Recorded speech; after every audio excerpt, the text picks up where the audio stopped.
Hello everyone. আজকে 16 তারিখ, 16ই December 2025। VTV র্যাম্বেলসের দ্বিতীয় এপিসোডে আপনাদের সকলকে স্বাগতম। এবং আজকের এই এপিসোডে আমাদের গেস্ট হিসেবে উপস্থিত রয়েছেন ডক্টর আবুল বাসার। আজকে আমাদের আড্ডা তারই সাথেই। আমরা তার সাথে জানি না কি বিষয়ে কথা বলবো।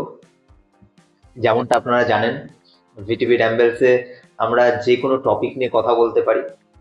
তো যে কোনো টপিক নিয়ে কথা বললেও আজকে কিন্তু একটা বিশেষ টপিক আমাদের থাকছে। সেই টপিকটা হলো দাঁত। কারণ আজকে আমরা যার সাথে রয়েছি তিনি হচ্ছেন দন্ত বিশেষজ্ঞ, একজন ডেন্টিস্ট। তো তার সাথেই আজকে আমাদের যা গল্প হবে সেই গল্পের মধ্যে কিন্তু এটা খুব একটা গুরুত্বপূর্ণ বিষয় হয়ে থাকবে। তো চলুন আজকে পরিচয় করে নেওয়া যাক ডক্টর আবুল বাসারের সাথে। নমস্কার, good evening. Good evening Abul. আমাদের মধ্যে পেয়ে গেছি আবুল বাসারকে, এবং আমাদের কথাবার্তা তো চলতেই থাকবে। তার আগে একটুখানি বলি যে আবুলের সাথে আমার পরিচয় ক্লাস 5-এ। আমার এক বন্ধু আবুল, সে এখন দন্তরোগ বিশেষজ্ঞ, একজন ডেন্টিস্ট আমাদের মুর্শিদাবাদ শহরে। সে নিজেকে কিভাবে দেখে এবং নিজের পরিচয়টা মানুষের কাছে কিভাবে রিপ্রেজেন্ট করে তার কাছ থেকে একটু শুনে নেব। চলুন। নমস্কার আবুল। নমস্কার, কেমন আছিস বল? এভরিওয়ান। ভালো আছি ভাই। আচ্ছা, সবাইকে নমস্কার, গুড ইভিনিং। আমার নাম হচ্ছে ডক্টর আবুল বাসার, আর আমি একজন মুখ ও দন্তরোগ বিশেষজ্ঞ, ওরাল অ্যান্ড ডেন্টাল সার্জন। তো আমি পাস আউট হয়েছি হচ্ছে দিল্লি এনসিআর এরিয়া থেকে। ঠিক আছে, একটা DBI Jyoti dental college and hospital ছিল, এটা ওখানে। তো তারপরে আমি এখানে এসে রামপুরহাট মেডিকেল হসপিটাল থেকে হাউস স্টাফ করি। হাউস স্টাফ করার পরে এখানে আমি লালবাগে চেম্বার করেছি, যেটা মুর্শিদাবাদ ডিস্ট্রিক্টে। ঠিক আছে, এটা হচ্ছে আমার পরিচয়। তো এখানে আপাতত আমি চেম্বার করি এবং ক্লিনিক চলছে। আচ্ছা। সবার আশীর্বাদ, সবার ভালোবাসায় একজন ডক্টর হিসেবে নিজের সব থেকে গুরুত্বপূর্ণ দায়িত্ব কি তোর কাছে? নিজের সব থেকে গুরুত্বপূর্ণ দায়িত্ব যেটা হলো যে আমি রুগীটাকে, যে পেশেন্ট আমার কাছে আসছে, তার যে আমি কিভাবে ডায়াগনোজ করব, কিভাবে জিনিসটাকে আমি কিওর করব, মানুষটাকে কিভাবে সুস্থ করে তুলবো, সেটা হয় সব ডাক্তারই এরকম হওয়া উচিত, আমার মনে হয় যেটা। ঠিক আছে, তো আমরা যখন এই জিনিসটাকে আমরা যখন নিয়ে চলতে পারছি বা চলছি, ঠিক আছে, তখন অটোমেটিক্যালি একটা কি জিনিস নিজের মধ্যে আসে, যে একটা এথিক মেনটেন করে আমরা চলছি। তো সেই এথিকটাই হলো আমাদের ডিপেন্ড করছে, যে সেই এথিকটার উপরে যে হ্যাঁ আমরা ডাক্তাররা কতটা রোগীদের সার্ভাইভ করাতে পারছি। ঠিক আছে, সেটা হচ্ছে। আচ্ছা, তোর এই প্রফেশনে যুক্ত হওয়া কত বছর হলো? এই প্রফেশনে যুক্ত হওয়া বলতে গেলে আমার যখন থেকে আমার ডেন্টিস্ট্রি স্টার্ট করি, যেটা হচ্ছে আমি বিবিএস এ যখন আমি ভর্তি হই, তারপর থেকেই 2016-তে স্টার্ট করি। 2016 থেকে তারপর পাস আউট হয়ে আমি এখানে চেম্বার খুলেছি মোটামুটি 2023। 2023 মানে 2 বছর রানিং। সরি, 2024। 2024 জুন মাসে। আচ্ছা, মানে 2023 1.5 বছর। 1.5 বছর। তো এই 1.5 বছরে তোর সব থেকে বেস্ট মোমেন্ট এবং সব থেকে খারাপ মোমেন্ট একজন ডাক্তার হিসেবে? সব থেকে বেস্ট মোমেন্ট যেটা লাগে সেটা হচ্ছে যে যারা পেশেন্ট যারা আমার উপর ভরসা করে তারা আসছে এবং কিওর হয়ে যাওয়ার পরে যে আশীর্বাদটা তারা দিয়ে যায়, তারা বলে যে হ্যাঁ বাবা ভালো থেকো, তোমার ট্রিটমেন্ট খুব সুন্দর লাগলো। ঠিক আছে, এবং তাদের একটা ভরসা, একটা আস্থা চলে আসে আমার উপর, যে হ্যাঁ, যে ইনি হচ্ছেন আহ ডাক্তারবাবু, যে ভালো করে দেবে জিনিসটাকে। ঠিক আছে, আচ্ছা। এবং তার থেকে একটা জিনিস একটা কি ভালো লাগে, এখানে তো সব রকমের পেশেন্ট আছে, লো পভার্টি হোক বা হাই পভার্টি হোক। ঠিক আছে, তো কিছু লো পভার্টির মানুষ আছে যারা হয়তো এই ফিজটাও হয়তো তারা বিয়ার করতে পারে। ঠিক আছে, তো সেই পেশেন্ট গুলোকে কি করি, সেই পেশেন্ট গুলোকে আমি নিজে ইয়ে দিয়ে টাকা পয়সা দিয়ে ওষুধও কেনায়, প্লাস আমার ট্রিটমেন্ট যেটা হয় সেটা আমি ফ্রিতে ফ্রিতে করে দিই। এটা খুব জিনিসটা আমার খুব ভালো লাগে, ঠিক আছে, যে জিনিসটা আমি করে থাকি, ঠিক আছে। হয়তো আমার কাছে কিছু স্যাম্পল থাকে, সেগুলো আমি দিই, হ্যাঁ। তো সেই জিনিসটা ভালো লাগে। আচ্ছা, না এটা নো ডাউট খুব ভালো একটা কাজ, খুব মহৎ একটা কাজ। আমি চাইবো সেটা তুই আরো বেশি করে কর, মানে হ্যাঁ এমন নয় যে নিজের আহ, মানে রোজগারটা যেন একদম না কমে যায়, কিন্তু সেটা একদমই মহৎ কাজ, আমি সবসময় অ্যাপ্রিসিয়েট করি। আচ্ছা, এটা তো গেল তোর একটা ভালো পার্ট, ভালো একটা মোমেন্ট, মানে তুই বললি। তো খারাপ, এই 1.5 বছরে সব থেকে খারাপ মোমেন্ট কি এসছে ডাক্তার হিসেবে? যেটা খারাপ সবচেয়ে এক্সপিরিয়েন্স যেটা আমার হয়েছে সেটা হচ্ছে যে একটা আমি যখন হাউস স্টাফ করছিলাম যে সরকারি হাসপাতালে, ঠিক আছে, আর সঙ্গে সঙ্গে এখানে চেম্বার, কিছুদিন পরে সেটা খুলি। কিন্তু হসপিটালে যেভাবে ট্রিটমেন্ট লোকেরা করায় বা পেশেন্টগুলো যেভাবে ওখানে আসে, যে হালাত নিয়ে আসে, যে অবস্থা নিয়ে আসে, সেটা একটা কি, যে দাঁতের উপরে সেটা সেটা অবশ্য মেডিকেল হসপিটাল যেগুলো সেগুলোতে গেলে বোঝা যায় যে জিনিসটা হচ্ছে কি, মানুষ দাঁত বা মুখের কোনো জিনিস হলে সেই জিনিসটাকে এতটা অ্যাভয়েড করে, ঠিক আছে। তো শেষ মুহূর্তে গিয়ে হয়তো যারা ফিস দিয়ে দেখানোর আছে, তাদের অ্যাবিলিটি আছে, ঠিক আছে, তারা কি করে, তারা তো হয়তো প্রাইভেট চেম্বারে গিয়ে কিছু হলো, ঠিক আছে, যতটা সম্ভব ওরা করিয়ে নিতে পারে, ঠিক আছে। কিন্তু যারা গরিব মানুষ, ঠিক আছে, যারা হয়তো 2 টাকার টিকিট দিয়ে সরকারি হাসপাতালে দেখাচ্ছে, তাদের একটা জিনিস কি হয় যে অনেকটা নেগলিজেন্স যে ব্যাপারটা ওইটা থেকে যায়, ঠিক আছে।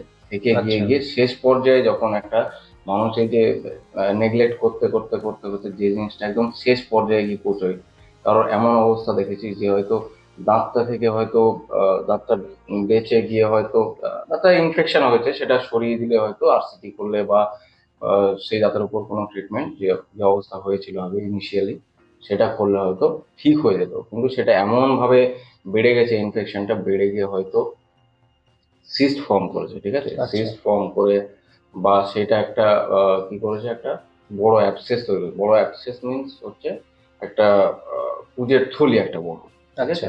সেটা এরকম তৈরি করে দিয়ে তারপরে দেখা যাচ্ছে যে একটা জায়গা দিয়ে সাবমেন্ডিবুলার স্পেস বলে এটাকে, ঠিক আছে, একটা জায়গা দিয়ে ফুট হয়ে নিচ দিকে পড়ছে। এটা কিন্তু একটা দাঁত থেকে হয়েছে, আচ্ছা।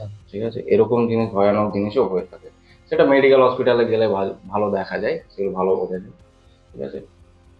তো এটা হচ্ছে ব্যাপার যেটা আমার খুব খারাপ লাগে, ঠিক আচ্ছা। আছে, এটা খারাপ এক্সপিরিয়েন্স। এটা পেশেন্ট ইভেন আমার চেম্বারে এসেও পেশেন্টে মানে দাঁতটাকে এমন ভাবে নেগলেক্ট করে বা এমন ভাবে অ্যাভয়েড করে দাঁত জিনিসটাকে, তখন আমি তাদেরকে যে জিনিসটা বোঝাই, তখন গিয়ে যখন বুঝতে পারে তখন বলে পেশেন্টরা যে হ্যাঁ, দাঁতের মানে ভ্যালুটা কত, ঠিক আছে। হ্যাঁ, এটা তো দাঁত থাকতে মানুষ একটা ইয়ে এক্স্যাক্টলি ওটাই জাস্ট প্রবাদ আছে যে দাঁত থাকতে দাঁতের মর্ম বুঝতে, ঠিক আছে। তো ব্যাপারটা হচ্ছে একটু আগে তুই বলছিলি যে দাঁত থাকতে দাঁতের মর্যাদা বোঝা যায় না। তো সত্যিই তো তাই, মানে ইভেন আমারও এমন হয়েছে যে আমি কিছুদিন আগেই তোর কাছে এসে আরসিটি করিয়ে গেলাম। আহ, আমরা মানে দাঁতের সমস্যাটা যখন শুরু হচ্ছে আমরা সেই টাইমে গুরুত্ব দিচ্ছি না, কিন্তু সেই টাইমে আমাদের গুরুত্ব দেওয়া উচিত। এবার সেই সময়টা আমরা কিভাবে বুঝবো যে হ্যাঁ এই টাইমে আমার যাওয়া উচিত?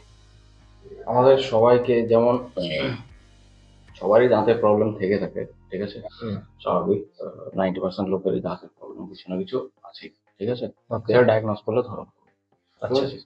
তো এটা হচ্ছে ব্যাপারটা কি, যে আমরা প্রথম কথা ব্রাশ অনেকটা নেগলিজেন্সি করে, সেই জিনিসটাকে অনেকটা অ্যাভয়েড করে, যে ব্রাশিং টেকনিক বা ব্রাশ করা যে জিনিসটা, তা হয়তো রাত্রেবেলা অনেকে করে না, ঠিক আছে, সে একবারই হয়তো একবেলায় হয়তো করে সেই জিনিসটা, ঠিক আছে। এবার দাঁতের ব্যাপারটা এমন হচ্ছে যে আমাকে মানে যারা পেশেন্ট হয় বা যারা সবার ক্ষেত্রে বলছি আমি, ঠিক আছে, যে তাদের দেখা উচিত যে কিভাবে তাদের দাঁতটা কি অবস্থায় আছে না আছে, ঠিক আছে। এবার পেশেন্টরা কি করে, তারা যতক্ষণ না ব্যথা হবে, যতক্ষণ না শিরশির করবে, যতক্ষণ না দাঁতটাতে কোনো প্রবলেম হচ্ছে, দাঁত থেকে কোনো প্রবলেম হচ্ছে, মাড়ি ফুলছে, এরকম কোনো সমস্যা হচ্ছে, ততক্ষণ কিন্তু ডেন্টিস্টের কাছে আসতে চায় না ওরা, ঠিক আছে। তো এই জিনিসটা যদি আগে থেকে ওরা দেখে রাখে যে হ্যাঁ আমার দাঁতে এরকম সমস্যা হচ্ছে, নিজে থেকে বুঝতে পারে, তারা বুঝতে পারে, ঠিক আছে, নিজের সমস্যা নিজের থেকে বুঝতে পারে। যেমন হয়তো কারোর লিভারে কিছু সমস্যা হচ্ছে, তো নিজে থেকে বুঝতে পারে যে আমার গ্যাস্ট্রিকের কিছু প্রবলেম হচ্ছে বা এরকম, হ্যাঁ, এটা আর কি। তো দাঁতের সে প্রবলেমটা সেটাও নিজে থেকে বুঝতে পারে। তো সেই সেই জায়গায় থেকে তারা যদি এসে ট্রিটমেন্ট করিয়ে নিয়ে যায়, তাহলে কি ইনিশিয়ালি দাঁতটা বেঁচে যায় বা দাঁতের ওর কোনো এফেক্ট পড়ে না, ঠিক আছে। তো এইটা করলে ভালো হয় আর কি। আচ্ছা, আর ব্রাশিংটা অবশ্যই দুবার করা উচিত। ব্রাশিং দুবার করা উচিত। রাত্রেবেলা অবশ্যই করা উচিত brush। আচ্ছা, মানে সেটা আফটার ডিনার। এটা আপনার আচ্ছা, মানে দিনে দুবার ব্রাশ করা উচিত। এবং তুই একটা শব্দ ইউজ করলি, ব্রাশিং টেকনিক, সেইটা ব্রাশিং কি? টেকনিকটা একটা আছে জিনিস, সেটা হচ্ছে ব্রাশটা কিভাবে করি আমরা, ঠিক আছে। তো অনেকে কি করে, সকালবেলা হয়তো ঘুম থেকে উঠলো, একবার ব্রাশ করছে, সে হয়তো ব্রাশটা করতে করতে কোথাও নিয়ে বেরিয়ে গেল, আচ্ছা, গোটা পাড়া হয়তো ঘুরে এলো ব্রাশ করে করে, ঠিক আছে। এই যে 10-15 মিনিট ধরে ব্রাশ করা, এটা কিন্তু ঠিক না। আচ্ছা, 2 মিনিটের বেশি ব্রাশ করা ঠিক নয়। আগে প্রথম প্রথম কথা, বেশি ব্রাশ বসলে কি হয়, দাঁতের একটা লেয়ার যেটা এনামেল বলে সেটা ক্ষয়ক্ষতি হতে পারে। এবং আরেকটা জিনিস যেটা, সেটা হচ্ছে মাড়িরও ক্ষয় হতে পারে। তো সেটা অ্যাকচুয়াল ব্রাশিং টেকনিক ইউজ করলে সেগুলো হয় না। এবং 2 মিনিটের বেশি ব্রাশ করা উচিত নয়, আচ্ছা, ঠিক আছে, এটা একটা ব্যাপার আছে। আর ব্রাশ যেটা ইউজ করা উচিত সেটা হচ্ছে খুব সফট, ঠিক আছে। এবার ব্রাশিং টেকনিক যেটা, সেটা যেরকম, যে আমাদের দাঁতটা যেটা আছে, হ্যাঁ, আমাদের দর্শককে একটু দাঁতটা দেখালে যেটা ভালোই হয়। আছে সেটা হচ্ছে, ব্রাশ নয়, আমি পেন দিয়ে দেখিয়ে দিচ্ছি। হুম, হুম, ব্রাশিং টেকনিকটা কিভাবে হয়, যেমন উপরের চোয়ালের দাঁতগুলো আছে এরকম, এরকম এরকম আছে, ঠিক হুম, আছে, হুম, হাফ সার্কেল টাইপ। হুম, আর নিচেরটা হাফ সার্কেল। হুম। তোমার ব্রাশ কিভাবে করব, সামনে থেকে শুরু করে, ঠিক আছে, গোল গোল করে, সার্কুলার মোশনে। আচ্ছা, সার্কুলার সবাই কি করে, এরকম এরকম করে, হ্যাঁ, স্ট্রেট একদম, হ্যাঁ, ঠিক আছে, ওই প্যারালালি ঘুরছে, হুম, ঠিক আছে, ব্রাশটা করে। হুম, তো সেই জায়গায় কি, সামনের যে দাঁতগুলো আছে, হুম, ঠিক আছে, হুম। সেই দাঁতগুলো কি করে সার্কুলার আচ্ছা, মোশনে করবো, ঠিক ওকে, আছে, ওকে, সার্কুলার মোশনে। এবং উপরের চোয়ালের যে এই পোর্শন গুলো আছে হুম, হুম, বা নিচের চোয়ালের যে এই পোর্শন গুলো আছে, হুম, হুম। সেগুলোকে আমরা আচ্ছা, এটা প্যারালালি ইউজ করবো। একটু ক্যামেরায় যদি ভালোভাবে দেখাস তাহলে খুব সুবিধা হয়। বা উপরের চোয়ালের যে এই পোর্শন গুলো আছে, সেই পোর্শন গুলোকে কিভাবে করবো আমরা, প্যারালালি প্যারালালি ব্রাশ করবো, ঠিক আছে। অনেকেই কি করে, অনেকে এইভাবে প্যারালালি ব্রাশ করে, এটা কিন্তু ঠিক নয়, ঠিক আছে। আর এরপরে যেটা, সেটা হচ্ছে একটা, যে নিচের চোয়ালের যে ভেতরের পোর্শন গুলো, সেইগুলো কিভাবে করতে হবে, এইরকম, আচ্ছা, জাস্ট একটা ঝাড়ুর মতো যেমন এইভাবে তুলে দিই, ওই রকম ভাবে, হ্যাঁ, নিচের চোয়ালের যে নিচের ভেতরের পোর্শন গুলো আছে সেইগুলো, এবং উপরের চোয়ালে যে ভেতরের পোর্শন গুলো আছে সেইগুলো ওইভাবেই পরিষ্কার করতে হবে, যেমন ঝাড়ু দিয়ে যেমন এইভাবে পরিষ্কার করে দেয় ওইভাবে পরিষ্কার। আচ্ছা। এটা হচ্ছে ব্রাশিং টেকনিক। মানে ব্রাশিং টেকনিক তাহলে তিন ধরন। একটা হচ্ছে সামনে, সামনে যে ফ্রন্টে, সেটা হচ্ছে এরকম সার্কেল করে। এবং ওপরে যেটা রয়েছে সেটা হচ্ছে যাবে প্যারালালি, মানে এই উপর আর নিচের নিচের। এই পোর্শনটা আছে, এই দিকের হ্যাঁ, পোর্শন গুলো বা এই দিকের পোর্শন গুলো, ওটা প্যারালালি। এগুলো প্যারালাল। আর এই ভেতরের যে পোর্শন ভেতরের গুলো, যে পোর্শন গুলো আছে সেগুলো হচ্ছে একটা, just like a just like broom, ঝাড়ু। এরকম ভাবে তুলে দিতে হবে, ঠিক আছে, শুধু ওকে, এরকম ভাবে তুলতে হবে।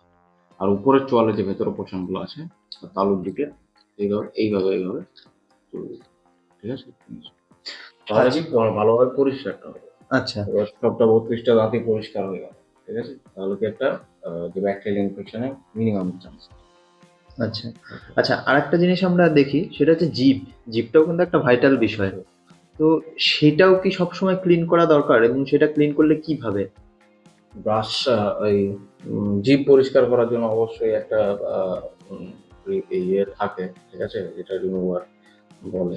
হ্যাঁ, তো সেই জিনিসটাকে অবশ্যই ইউজ করা উচিত। আমি ঠিক একটু আছে, ইন্টারাপ্ট এবং করবো। আরেকটা জিনিস আছে যেটা হচ্ছে মাউথ ওয়াশ, ঠিক আছে। আচ্ছা, মাউথ ওয়াশ অবশ্যই উচিত ইউজ করা, যেহেতু সবাই ইউজ করে না, ফরেনে কিন্তু এই ট্রেন্ডটা আছে যে মাউথ ওয়াশ সবাই ইউজ করে, আচ্ছা। ব্রাশ যদি নাও করে মাউথ ওয়াশ। আমি একটু ইন্টারাপ্ট করছি। তুই যে বললি ওই জিভের জন্য যে বিষয়টা, ওটা তো একটা স্টিলের পাওয়া যায়। একটা স্টিলের পাওয়া যায়, প্লাস্টিকের পাওয়া যায়, তো ওই স্টিলের গুলো ইউজ করা উচিত না, প্লাস্টিকের যেগুলো সেগুলো ইউজ করা উচিত। আচ্ছা, প্লাস্টিকেরটা ইউজ করা উচিত। আর একটা বিষয় সেটা হচ্ছে কিছু কিছু ব্রাশে আছে যে রাবারের কিছু অংশ পেছন দিকটাতে, মানে ব্রাশের পেছন দিকটাতে যেদিক দিয়ে আমরা ব্রাশটা করি তার ওটা দিয়েও জিভটা একটু পরিষ্কার করা যায়, যেটা অবশ্যই যায়, ঠিক আছে, ওটাও কি ঠিক? ওটাও ঠিক। আচ্ছা, আরেকটা বিষয় সেটা হচ্ছে তবে যে আমি যেটা বলবো, ঠিক আছে, মাউথ ওয়াশ করা সবচেয়ে ভালো, সব থেকে বেস্ট। সবথেকে best। ওকে। আচ্ছা, আরেকটা বিষয় সেটা হচ্ছে যে আমরা যখন ব্রাশটা করছি, মানে এটা আমাকে কেউ একজন বলেছিলেন, বলেছিল, আমার ঠিক মনে পড়ছে না কে বলেছিল। সেটা হচ্ছে যে আমরা যখন ব্রাশ করছি, ব্রাশের তো মানে ওটা একটা কি বলবো, যে কেমিক্যাল কিংবা প্লাস্টিক জাতীয় কিছুতে তৈরি, অবশ্যই। তার একটা পার্টিকেলস তো ক্ষয় হচ্ছে, সেটাও দাঁতে থাকছে। হয় সেটার একটা হয় না, একটা কি হয়, ব্রিসেল যেগুলো থাকে সেগুলো নাইলনের হয়, ঠিক আচ্ছা। আছে। তো সেটা কি করা উচিত, যে আমাদের ওটা একটা পোটেনশিয়াল আছে, ঠিক আছে, যে এই পর্যন্ত ব্রাশ করা উচিত। প্রত্যেক কোম্পানির, যে কোম্পানির ব্রাশ হোক না কেন, ওখানে কিন্তু লিখে দেওয়া থাকে যে এই পর্যন্ত ইউজ করা উচিত, বা 3 মান্থস আছে, কারো 6 মান্থস আছে, ঠিক আছে। ভালো ভালো ব্রাশ যেগুলো সেগুলো 1 ইয়ার আছে, 2 ইয়ার আছে, ঠিক আছে, এরকম আছে। তো সেই হিসেবে দেখে নেওয়া উচিত যে কোন কোন কোম্পানির ব্রাশগুলো কতদিন ইউজ করা উচিত। মিনিমাম 3 মাস ইউজ করা, বা ম্যাক্সিমাম 3 মাস বা 6 মাস ইউজ করা, নর্মাল যে ব্রাশগুলো সেগুলো। তারপর কিন্তু এগুলো করা আর উচিত না, সেগুলো আচ্ছা। তখন চেঞ্জ করতে হবে। আচ্ছা, এবং টুথপেস্ট, বিভিন্ন ধরনের টুথপেস্ট রয়েছে মার্কেটে। তো কোন ধরনের টুথপেস্ট ইউজ করা বেটার আমাদের দাঁতের জন্য, কিংবা বেস্ট?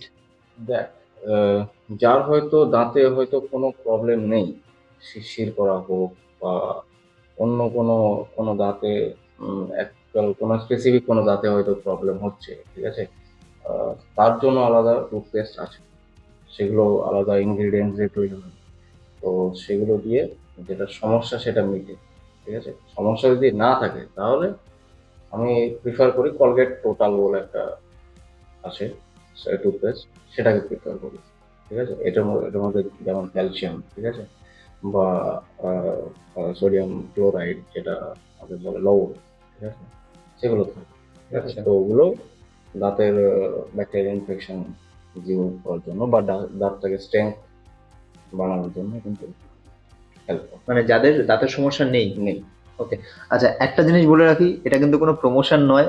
আহ, মানে কথায় কথায় অনেক কিছু হয়তো আসতে পারে, তো সেগুলোকে প্লিজ অ্যাভয়েড করবেন। এটা কোনো রকম প্রমোশন নয় কোলগেট কোম্পানির, জাস্ট তার যে সাজেশন, সে সেই সাজেশনটা আমাদেরকে দিচ্ছে।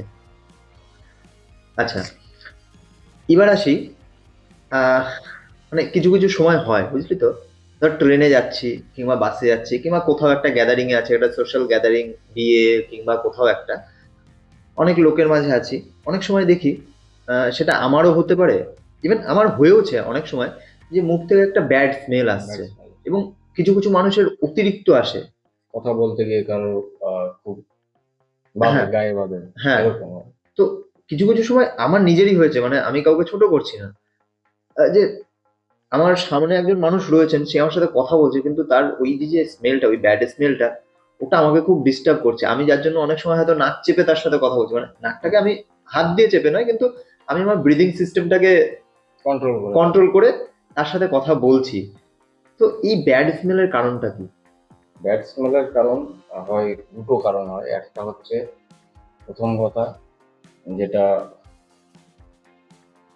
মাড়ির সমস্যা যখন হয়, ঠিক আছে। মাড়ির সমস্যা কখন হয়, যখন দাঁত দাঁতগুলোতে, দাঁতের গোড়াগুলোতে নোংরা জমে, মানে যেটাকে বলে পাথর, আচ্ছা। ঠিক আছে। আমাদের ভাষায় যেটা বলে স্টেন, প্লাক বলে, ঠিক আছে, বা ক্যালকুলাস বলে, ঠিক আছে। এইগুলোকে, বা দাঁতের সারফেসেও, যেগুলো দাঁতের গোড়া বলে না, দাঁতের সারফেসেও হয়, ঠিক আছে।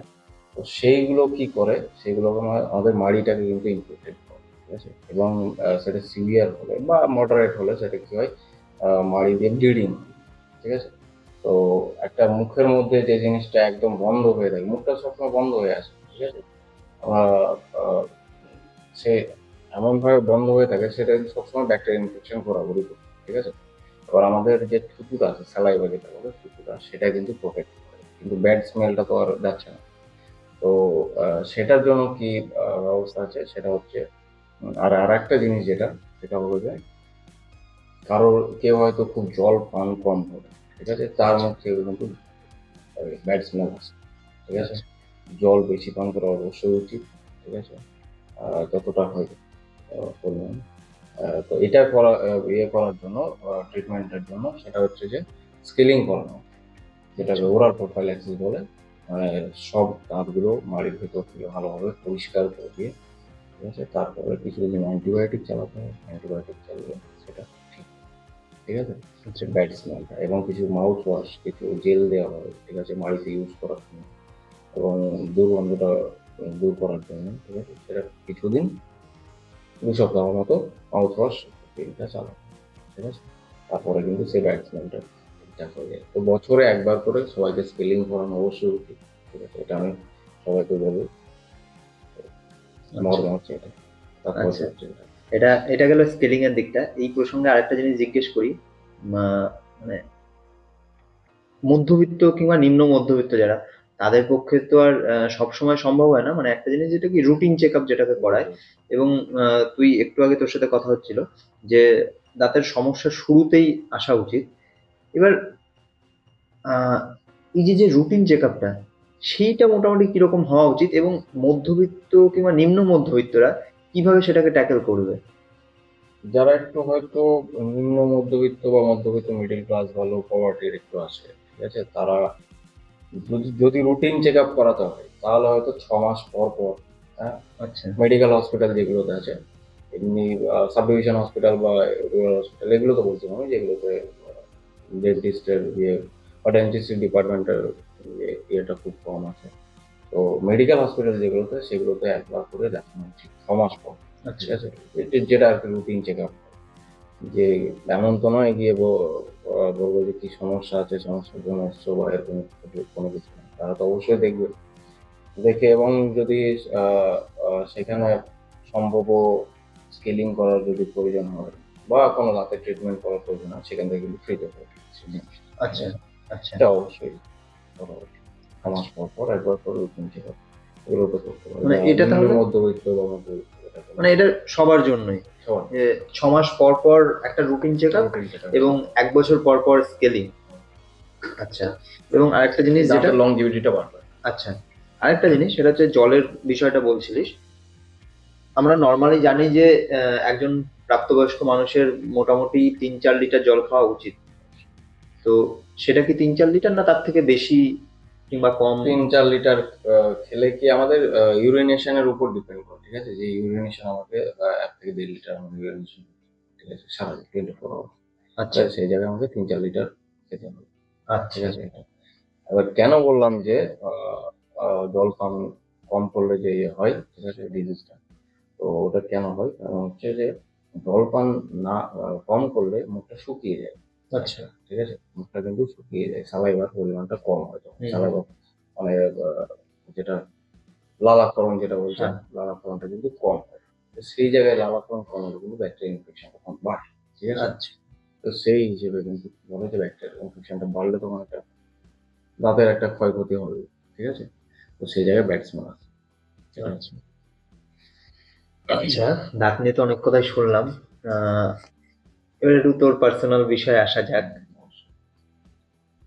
কি পছন্দ করিস খাবারের মধ্যে? খাবারের মধ্যে দেখ, আহ, সবচেয়ে ভালো লাগে যেটা, সেটা হচ্ছে আমার ফ্রাইড রাইস আর চিলি চিকেন খাবারের মধ্যে। আচ্ছা। এবং হ্যাঁ, আরেকটা জিনিস আছে, যেটা বিরিয়ানি। আচ্ছা। বিরিয়ানি সবাই পছন্দ করে, আমার বেশ ভালো লাগে। আচ্ছা। কোথাকার বিরিয়ানি এখনো অব্দি মুখে লেগে আছে, মানে ওই স্বাদটা এখনো মনে পড়ে। দেখ, আমি যেখানে থাকতাম, যে মানে তোর যেখান থেকে আমি বিডিএস পাস আউট করেছি, ঠিক আছে, দিল্লি, ওখানের বিরিয়ানি আর এখানে বিরিয়ানির মধ্যে একটা ডিফারেন্স কি আছে, সেটা হচ্ছে এখানের বিরিয়ানিতে দেখবি তুই যে হলুদ টাইপের একটু বিরিয়ানি হবে, ওখানে কি করে জর্দা বিরিয়ানি যেটা বলে, লাল টাইপের, ঠিক আছে, সেটা দেওয়া হয়। এবং এটা এখানে কিন্তু আলুটা অ্যাড করে, ওখানে কিন্তু আলু অ্যাড করে না। আচ্ছা। ওখানে আর ওখানে বিভিন্ন রকম মশলা মশলা দিয়ে, যেটা আহ, দিল্লির বাটলা হাউস বলে একটা জায়গা আছে, হ্যাঁ, ওখানে হ্যাঁ। ওখানে কিন্তু বিরিয়ানিটা খুব ফেমাস। আর দিল্লি 6 বলে একটা জায়গা, আচ্ছা। ওখানে কিন্তু বিরিয়ানিটা ফেমাস। তো ওই বিরিয়ানিটা কিন্তু আমার বেশ ভালো লাগে। এই যে বাংলার যে আলু বিরিয়ানি, এটা একটু কম, ঠিক আছে, ভালো লাগে কিন্তু কম। তবে এখানে খেলে কিন্তু আমি ওই আলু ছাড়াই খাই আমি। আচ্ছা আচ্ছা। ননভেজ পছন্দ তার মানে, তাই তো? অফকোর্স, অবশ্যই। আচ্ছা, ভেজ নিয়ে তোর কি বলার আছে, ভেজ খাবার দাবার নিয়ে? ভেজ খাবার দাবার আমি তো ভেজ খুব কম খেয়েছি, ঠিক আছে। যেখানে আমার কলেজ ছিল, হোস্টেলে, হোস্টেলে কিন্তু যেখানে মেস মেস ছিল actually, মেসে কিন্তু সবসময় ভেজিটেরিয়ান, যারা ভেজিটেরিয়ান বেশিরভাগ ভেজিটেরিয়ান, সেজন্য নন ভেজ তো ভেজই হতো। তো ওখানে আমি কিন্তু সপ্তাহে হয়তো 3 দিন আমি বাইরে খেতাম। আচ্ছা হ্যাঁ, যেহেতু নন ভেজ বেশি পছন্দ করি, ঠিক আছে। 2-1 দিন হয়তো ওখানে খেয়ে এলাম এরকম, ঠিক আছে। এটা একটা ব্যাপার। আর ভেজ হিসেবে আমি বলবো, যদি শরীরের পক্ষে বলা যায় তো ভেজ তো অবশ্যই ভালো, ঠিক আছে। শরীরকে সুস্থ রাখার জন্য ভেজিটেরিয়ান যারা, তাদের কিন্তু লাইফ স্প্যানটা বেশি হয়, ঠিক আছে। রোগ ব্যাধি কিন্তু কম হয়। যেমন এখন যে আহ, ইয়েগুলো হয়, রোগগুলো হয়, যে মাংস বেশি বা ভেজিটেরিয়ান, নন ভেজ যারা বেশি আছে, নন ভেজিটেরিয়ান যারা বেশি আছে, তো তাদের ক্ষেত্রে কি কোলেস্ট্রল একটা প্রবলেম হয়, ঠিক আছে। ব্লাড প্রেশারের একটা প্রবলেম হচ্ছে, ঠিক আছে। তারপরে এই লিভার কিছু ডিজিজ হয়ে গেল, হ্যাঁ, এরকম টাইপের অনেক কিছুই হয়ে ডিজিজ হয়ে থাকে, যেটা কিন্তু খাবারের উপর, এটা ডিপেন্ড, ননভেজ খাবারের উপর ডিপেন্ড করে, ঠিক আছে।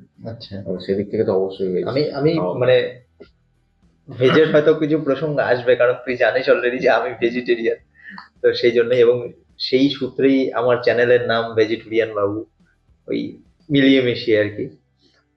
আহ, না, এটা এটা সত্যি যে আমি একটা জিনিস ফিল করছি, এটা আমারও মোটামুটি 3-4 বছর হয়ে গেল আমি ভেজ খাচ্ছি। তো শরীরে একটা সুস্থতা একটা ফিল করি, যে হ্যাঁ, আগের তুলনায় মানে আমার পেটের প্রবলেম তো প্রচন্ড রকমের, এবং জলও আগে কম খেতাম, একটু আগে তোর সাথে যেটা কথা হচ্ছিল, জলটাও কম খেতাম। তো সেই জায়গা থেকে এখন অনেকটাই কিওর আছি। হ্যাঁ, এখন বলবো না যে গ্যাস অম্বল হয় না, হয়, কিন্তু সেটা অনেকটাই কম। দিল্লিতে কত বছর ছিলিস? মোটামুটি 5 থেকে 5.5 বছর। আচ্ছা, মানে 4 বছর স্টাডি হয়, তারপরে 1 বছর ইন্টার্নশিপ, তারপরে কিছুদিন প্র্যাকটিস হলো, আচ্ছা তারপরে ওখান থেকে এখানে চলে আসি। আচ্ছা, দিল্লিতে কোথায় থাকিস? দিল্লিতে অ্যাকচুয়াল যে জায়গাটা সেটা হচ্ছে গাজিয়াবাদ, আচ্ছা। ঠিক আছে। সবার নাম হয়তো শুনেছে গাজিয়াবাদ, ভয়ও করে জায়গাটা শুনতে। হ্যাঁ। হ্যাঁ, ওটা দিল্লি এনসিআর এর মধ্যে পড়ছে নাম। হ্যাঁ, তো আহ, গাজিয়াবাদের মধ্যে একটা জায়গা আছে মদিনা, আচ্ছা ওখানে আমার কলেজটা ছিল। আচ্ছা। এবার আরেকটু পিছনে যাই, মানে তোর সাথে তো আমার পরিচয় ক্লাস 5-এ। এবং হ্যাঁ, একটা জিনিস বলি, সেটা হচ্ছে খুব পিকিউলিয়ার একটা বিষয়, যে ওর সাথে আমার ক্লাস 5-এ পরিচয়, এবং ম্যাক্স টু ম্যাক্স তুই 7 অব্দি ছিলিস বোধ হয়, 5 to 7, 5 to 7। তারপরে সরি 5 to 8। 5 to 8। আচ্ছা। তো তারপরে ওকে আর আমি কোনোদিন দেখিনি, এবং ও ট্রান্সফার নিয়ে নিয়েছিল অন্য কোথাও, তখন ওই মুহূর্তে কোথায় গেছিল সেটা আমরা জেনে নেব। এবং তারপরে ওর লাইফটা কিরকম ছিল, আপব্রিঙ্গিং কিরকম ছিল, কিভাবে কি করেছে না করেছে, সেটাও একটু সংক্ষিপ্ত জানবো। ওই ঠিক তারপরে তার সাথে আর পরিচয় নেই।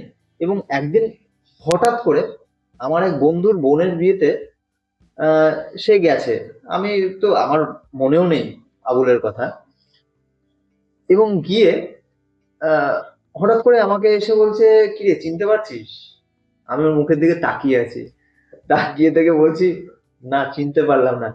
তখন ও বলছে যে আমি আবুল, ক্লাস 5-এ একসাথে পড়তাম। তারপরে গিয়ে মনে পড়লো, ও আচ্ছা। এবং তখন সম্ভবত তুই মানে প্রফেশনে তখন যুক্ত আমার হোসনি, কোর্সটা রানিং চলছিল। রানিং চলছিল।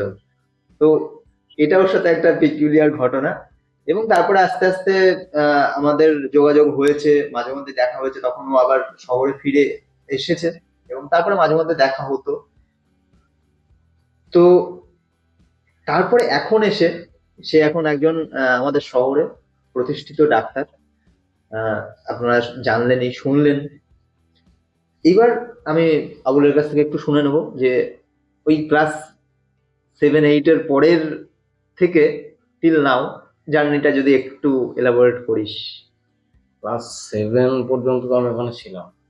তারপর 8-এ একটা গাইডেন্স একাডেমি বলে একটা তো স্টাডি সেন্টার ছিল, তো সেখানে আমি যাই। তো ওখান থেকে তারপরে 3 মাস থাকার পরে, যেহেতু একটু হোস্টেলটা একটু লাইফটা একটু মানে কি বলবো, টাফ বলে যেটাকে, হোস্টেল লাইফটা একটু টাফ হয়, ঠিক আছে, সেইটাকে আমি ট্যাকেল করতে পারি। যাই আচ্ছা হোক, তো 3 মাস যাওয়ার পরে আমি সেখান থেকে আমি চলে আসি, ব্যাক চলে আসি। তারপরে কিন্তু নবাগরা আবার ভর্তি হই। আচ্ছা তারপরে 8-এর ক্লাস 9-এ আমি যখন বেরিয়ে যাই, তখন হচ্ছে আলামিন মিশন পাথরচাপুরি যেটা, সেইখানে ছিলাম। আচ্ছা এবার এবার ওখানের লাইফ কিন্তু এর থেকে আরো বেশি টাফ, ঠিক আছে। আচ্ছা যাই হোক, ওখানে থেকে একটা যে বড় কিছু করব স্বপ্ন, এই স্বপ্নটা ওখানে দেখিয়েছিল, ঠিক আছে। যাই হোক, ওখানের শিক্ষকরা যারা যারা আহ, বড় বড় মোটিভেটর কিছু কিছু আসতো ওখানে স্পিচ দেওয়ার জন্য, ঠিক আছে। তাদের দেখে কিন্তু আস্তে আস্তে আস্তে জিনিসটা ভালো লাগে, যে কেরিয়ারটা কি করে গড়বে তুমি, এই জিনিসটা শুধু পড়াশোনা নয়, পড়াশোনার সঙ্গে সঙ্গে কেরিয়ারটা তুমি কিভাবে গড়বে সেই পাথওয়েটা কিন্তু ওরা দেখবে। আচ্ছা যে এরকম স্বপ্নটা কিন্তু দেখা আচ্ছা এবং তুমি কি করতে রাজি বা কি তোমার পরবর্তীকালে কি করবে না করবে, ঠিক আছে। তো সেইখান থেকে স্বপ্নটা কিন্তু আস্তে আস্তে শুরু হয়, জার্নিটা আস্তে আস্তে শুরু হয়। তো মাধ্যমিকটা আমি ওখান থেকে দিয়েছি।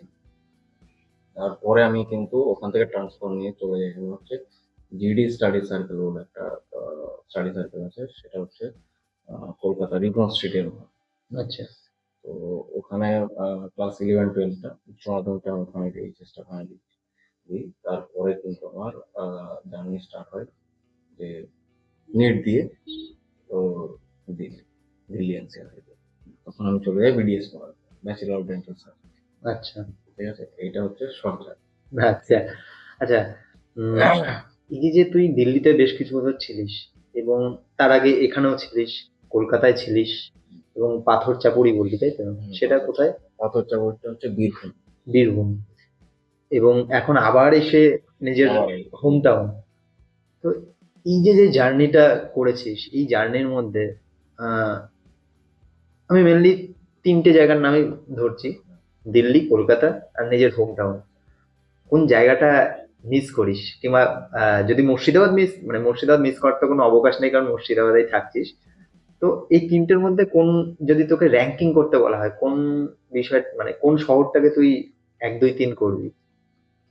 যদি বলা হয় যে হ্যাঁ, বেস্ট লাইফ, ঠিক আছে, যে সেটা হচ্ছে আপনার আমার কিন্তু বিডিএস যে লাইফটা, ঠিক আছে, আমি আচ্ছা বিডিএস যেখান থেকে কমপ্লিট থেকে সেই লাইফটা আমার best। কারণ কি, হোস্টেল যে 12 পর্যন্ত যে হোস্টেলটা ছিল, সেখানে কিন্তু এত বাধা, মানে এত বর্ডার থাকতো, ঠিক আছে, এত বাধা ধরার মধ্যে দেওয়া থাকতো। তো সেটার একটা লাইফটা, হ্যাঁ, ওই লাইফটারও একটা আলাদা মজা আছে, ঠিক আছে।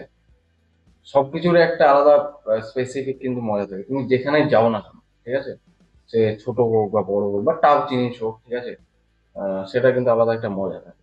তো ওটার একটা যেমন আলাদা মজা আছে সেটা। আর যে হোস্টেল লাইফ যেটা এইচএস এর পর সার্ভাইভ করি, তো ওই জায়গাটা কিন্তু ও আমার বেস্ট লাগে, ঠিক আছে। ওটা আমি 1 নম্বর রাখবো। তারপরে কলকাতা। আচ্ছা তবে এখন মনে হয় এসে যে আমি হোম টাউনে এত সব জায়গায় ঘুরে এসে, ঠিক আছে, যে বলে না যে আমি, একটা গান আছে জানো, ফিরে এলাম আমি নিজেরই গ্রামে, হ্যাঁ, এরকম এরকম একটা একটা কি একটা হ্যাঁ আছে হ্যাঁ না। তো মানুষ কিন্তু ওটাই শেষ বেলায় কিন্তু সবাই চাই যে আমি আমি আমার হোম টাউনে ফিরে আসি, আমার বাড়ি যাই, যেখানে আমি ছোটবেলা থেকে বড় হয়েছি, ঠিক আছে। সবার কিন্তু না, সেইটা আমার বেস্ট লাগে এখন, যেটা বেস্ট লাগে সেটা হচ্ছে আমার। মানে একটা জিনিস চির সত্য, যে যে যেখানেই যাক না কেন, শেকড়ের টান বড় টান। অবশ্যই, এটা কিন্তু ঠিক কথা। শেকড়ের টান খুবই বড় টান, যে সে মানে কি বলবো, যে মাল্টি সিটি হুম। ঘুরে এসেও তার এখন এই জায়গাটাই ভালো লাগে কিংবা ভালো লাগছে। একজন কি বলবো, যা প্রত্যেকটা মানুষেরই। আর এইসব জিনিসগুলো না আমাকে খুব মানে কি বলবো, যে ইমোশনাল করে দেয়, যে সত্যি আমরা আহ, যত যাই হোক হয়ে যাক না কেন, আমরা আমাদের শৈশবেই ফিরে যেতে চাই, আমরা আমাদের অতীতেই ফিরে যেতে যেটা চাই। যেখানে আমি বড় হয়েছি সেখানে আচ্ছা দিল্লিতে থাকাকালীন সব থেকে বেস্ট মুহূর্ত যদি একটু শেয়ার করিস। বেস্ট মুহূর্ত বলতে গেলে যখন লাগতো সেটা হচ্ছে আমার যখন ফাংশন হতো। আচ্ছা। ফাংশনটাও কিন্তু একটা একটা আহ, আহ, যেটা তো পড়াশোনার মধ্যে দিয়ে, ঠিক আছে, সেটা কিরকম হতো যে আমাদের কোনো ফাংশন রাখা হলো, ঠিক আছে, তো সেই জিনিসটা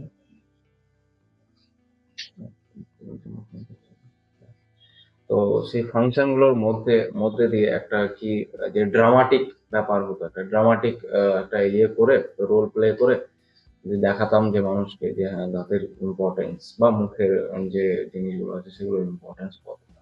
তো সেই জিনিসটা অনেকটা এনজয় করতাম, ঠিক আছে, এবং রোল প্লে করেও ছিলাম দু এক জায়গায়, তার জন্য প্রাইজও পেয়েছি।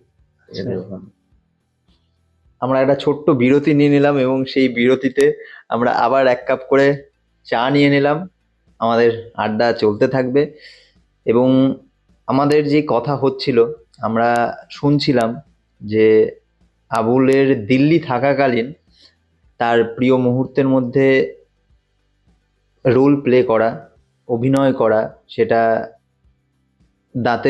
দাঁতের বিষয়েই, দাঁত বিষয়েই, তার প্রফেশন রিলেটেড। তো সেই জায়গা থেকেই একটা প্রশ্ন তাহলে এবার আবুলের জন্য থাকছে যে এটা কি তোর প্যাশন বলা যেতে পারে, অভিনয়টাকে? প্যাশন বলবো না, ঠিক আছে, কারণ কি আমার এরকম প্যাশন কোনোদিন ছিল না, ঠিক আছে, যদিও এটাকে একটা বলা যেতে পারে এন্টারটেনিং, ওটাকে ওই মুহূর্তটাকে আমি এনজয় করতাম, ঠিক আছে, যেমন যেখানে আলামিন মিশনে আমি পড়াশোনা করেছি বা তো কলকাতা জিডি একাডেমি, তো ওখানে কিন্তু এইসব জিনিসগুলো আমি এন্টারটেন এনজয়িং হিসেবে ফিল করতে, ঠিক আছে, তো সেইগুলো সেই হিসেবে আর কি করতাম, এইটুকু।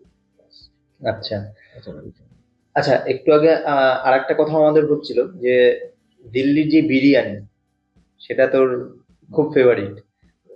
তো সেটা obviously I think non veg. non-veg। Veg খাবারের মধ্যে কিছু ভেজ স্পেশাল? খাবারের মধ্যে যেটা দিল্লিতে ফেমাস প্রসিদ্ধ খুব খাবার আছে সেটা হচ্ছে ছোলে ভাটুরে বলে যেটাকে, আহ, সেটা হয় অ্যাকচুয়াল পরোটা, পরোটার মতো সেটা, আহ, লুচি, লুচিকে ফুলিয়ে লুচিটা এইটুকু হয়, আর ওটা পরোটার মতো এত বড় হয়, সেটাকে ফুলিয়ে এরপরে ওটাকে তোর ভাটুরা বলে, ঠিক আছে, আর হচ্ছে ছোলে যেটা একটা সবজি থাকে, ভেজ সবজি, ওটা ছোলার মতো করে দেওয়া থাকে, যাই হোক, তো ওইটাকে, ওইটা কিন্তু সবার বেস্ট খাবার, মানে এখন ফেভারিট খাবার সবারই ছিল, ঠিক আছে, ভেজের মধ্যে বলছি, হুম। হ্যাঁ, আর নন ভেজের মধ্যে সবাই বিরিয়ানি পছন্দ করে আচ্ছা। বেশি। আচ্ছা, এবার তুই আমাকে তোর আরো কিছু ভেজ খাবার, মানে ভেজ পছন্দের খাবারের নাম যদি বলিস। দেখ ভেজ খুব কমই খাই আমি, ঠিক আছে, তবে কখনো কখনো এমন হতো যে বন্ধুরা সবাই মিলে হয়তো খাওয়া দাওয়া করছি, ঠিক আছে, একটা ধর রেগুলার রান্না রান্নাও করা হতো আমাদের ওখানে, ঠিক আছে, হোস্টেলে সেরকম রান্নার ব্যবস্থাও ছিল, আমরা রান্নাও করতাম, হ্যাঁ, সবাই করে হোস্টেলে, তার জন্য। তো কখনো কোনো সবজি অনেকজনই পছন্দ করতো, এবার আমরা বাঙালিরা একসঙ্গে সব রান্না করতাম, ঠিক আছে, তো সবাই মোটামুটি ভেজ নন ভেজ সবই পছন্দ করতো। তো এক একদিন কোনো ভেজ হতো, তার মধ্যে ধরুন আলু বা লকি, যেটা লকিটাকে বাংলায় কি বলে জানো? সম্ভবত লাউ। লাউ, ছোট ওই লম্বা টাইপের, হ্যাঁ, হ্যাঁ, তো লাউ কিংবা ওই সবজিটা অনেকটা চাল কুমড়ো এরকম চাল, something। তো ওই সবজিটা অনেকটা বেশি ওখানে করতে হয়, আচ্ছা। তো ওটা বেশ টেস্টি, একজন ছিল সে বানাতো খুব টেস্টি, আচ্ছা। তো ওটা কিন্তু খেতাম। আচ্ছা, ওখানে থাকাকালীন হোস্টেলে থাকতিস তাই তো? সেখানে কি খাবার নিজেরা রান্না করতিস নাকি? মেসও ছিল, ঠিক আছে, ওখানে গিয়েও খেতে পারতাম, আবার ধর রান্না বান্নার জন্য আমরা সেরকম গ্যাস ট্যাস রাখতাম, ঠিক আছে, ওখানে অ্যালাউ ছিল, তো সেগুলো দিয়েও করতাম। তুই কখনো রান্না করেছিস?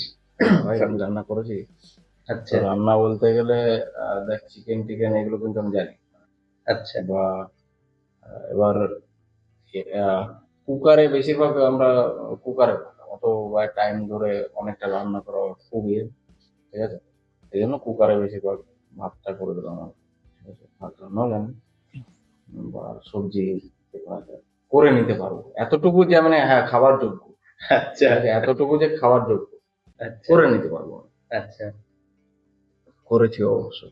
আচ্ছা আচ্ছা, এবার আসি একটু কলকাতার দিকে।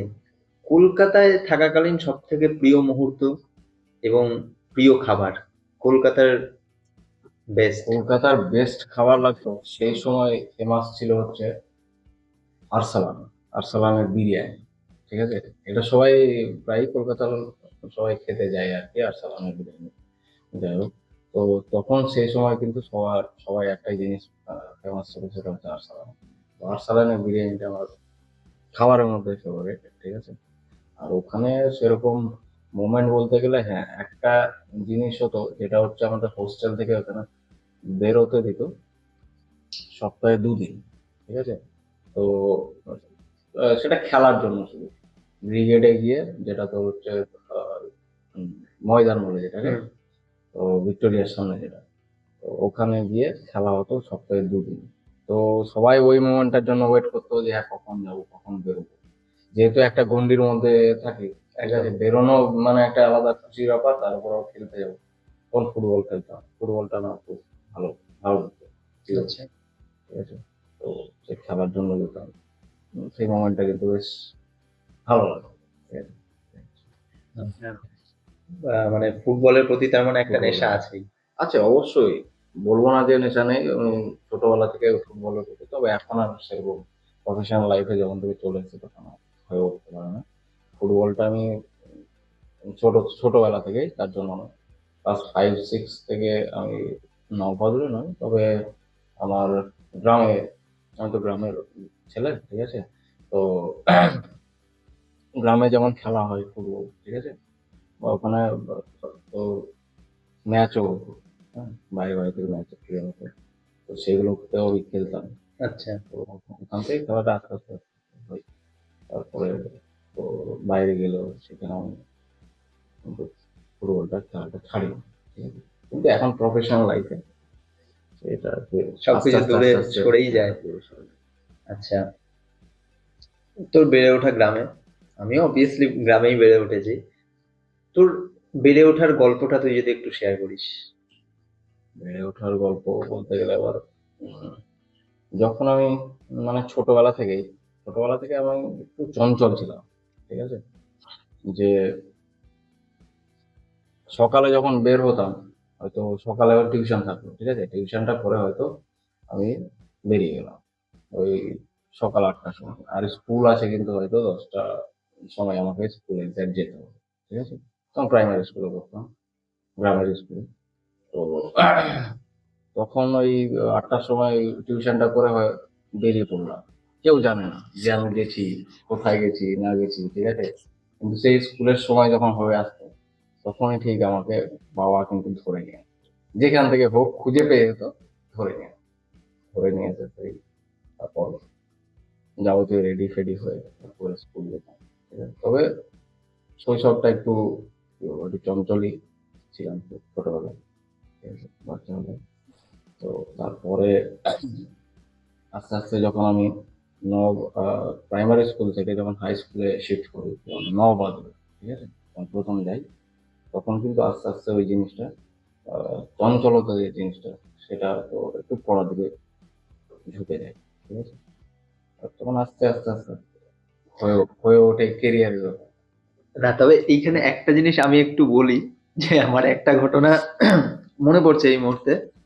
আহ তখন ক্লাস 5 কিংবা 7, আমার এক্সাক্ট মনে নেই, কারণ তুই ক্লাস 5-এ নববাদুর জয়েন করেছিলি। তো মেবি এটা 5ও হতে পারে, আবার 7ও হতে পারে, আমার এক্সাক্ট মনে পড়ছে না। ওই টাইমে তোর সাথে আমার কিছু একটা হচ্ছিল। তোর মধ্যে একটা অদ্ভুত রকমের অ্যাটিটিউড ছিল, অ্যাটিটিউড। একটা মানে দারুণ রকমের অ্যাটিটিউড ছিল, মানে ডোন্ট কেয়ার একটা বিষয়, কিংবা একটা খুব, কি বলবো যে, অন্যরকম অ্যাটিটিউড, মানে পাত্তা না দেওয়া, আহ, একটা নিজেকে, আহ, কি বলবো যে, একটা নর্মাল আমরা যারা ছিলাম তাদের থেকে তাদের একটু থেকে একটু উপরে রাখার চেষ্টা। আচ্ছা আমি ওকে।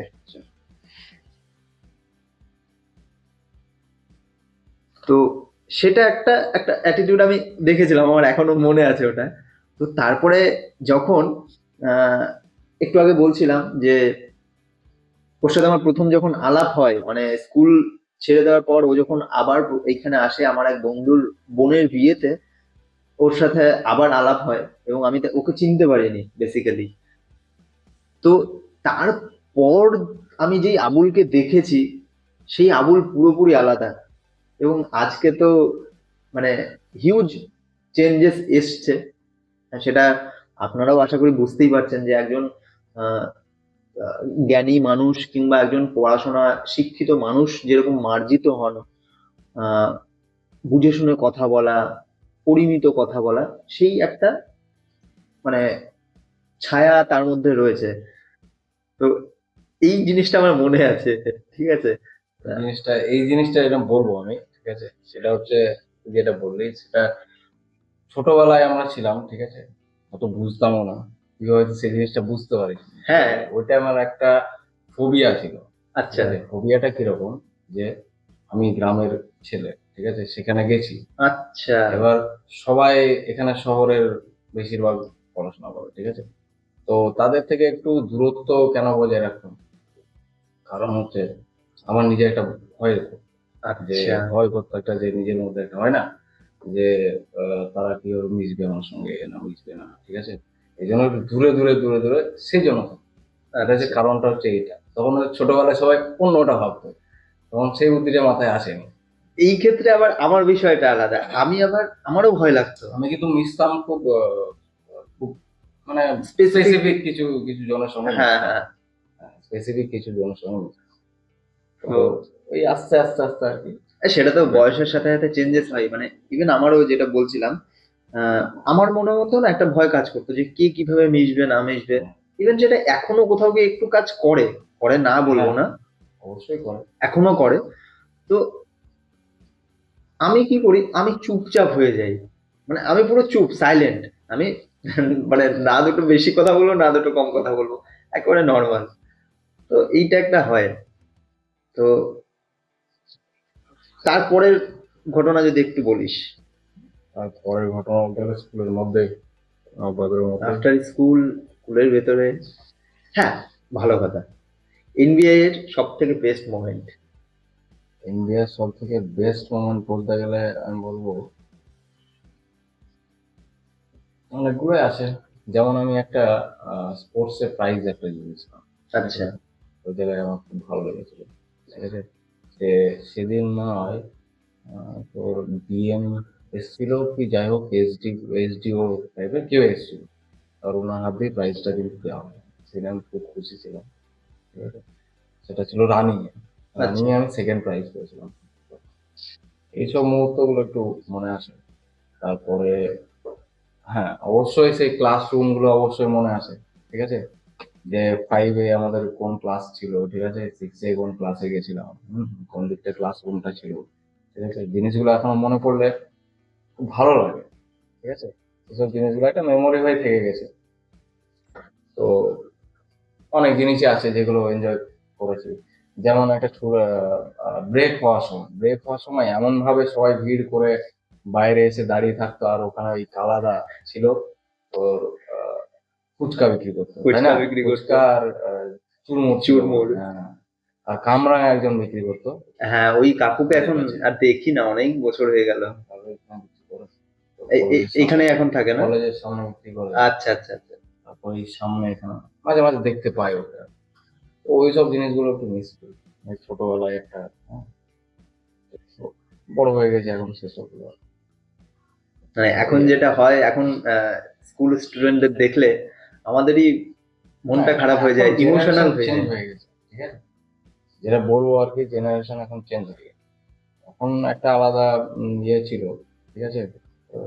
জেনারেশনটা ছিল, ওটা একটা আলাদা ডিকেড ছিল। আর এই আমাদের আর এই সময় আলাদা ডিকেড। তো মানুষও চেঞ্জ হয় যেমন, ঠিক আছে, কারণ সেই হিসেবে সবকিছু চেঞ্জ হয়ে গেছে। এখনকার ছেলেপেলেরা বা এখনকার ইয়েরা সেরকম পাবে না। সেরকম দিনগুলো সেভাবে ওরা বড় হয়ে ওঠেনি, সেটা তো আলাদা। এবং এখনকার বাচ্চারা তো অনেক প্রিভিলেজড, হ্যাঁ, অনেকটাই প্রিভিলেজড। এখনকার বেশিরভাগ বাচ্চাগুলো বলতে গেলে যারা স্কুলে পড়ছে, ঠিক আছে, তাদের একটা কি মেন্টালিটি থাকে যে বাড়ি থেকে একটা মেন্টালিটি কি করে দেয় যে তোমাকে